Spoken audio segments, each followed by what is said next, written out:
आबासाहेब मुजरा असावा, शंभूराजा बोलतोय. आबासाहेब, एक महत्वाचं बोलायचं होतं. थोड्या दिवसाची गोष्ट आहे आबासाहेब. मुघलांनी मला कैद केलेलं होतं आणि कैद केल्याच्या नंतर त्यांनी काय केलं आबासाहेब, मला साखळीला बांधलं, 2 खांबाला मला बांधलेलं होतं. ते माझ्या अंगावरती नक्षीकाम करायचे आबासाहेब, तलवारीने वार करायचे आणि वार केलेल्या जागेवरती मीठ चोळायचे आबासाहेब. तोंडामधून फक्त जगदंब शब्द बाहेर पडायचा आबासाहेब.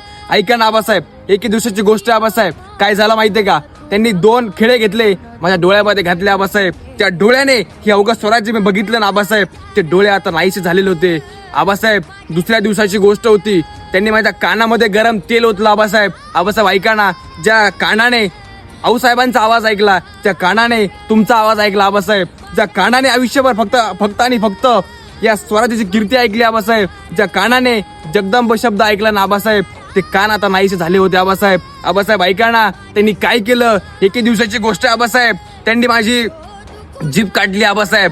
ज्या तोंडामधून आयुष्यभर फक्त आणि फक्त जगदंब शब्द बाहेर पडायचा आबासाहेब, ती जीभ आता नाहीशी झाली होती आबासाहेब. आबासाहेब ऐका ना, ते माझे तुकडे तुकडे करायचे आबासाहेब. आबासाहेब माझ्या अंगावरती मीठ चोळायचे आबासाहेब.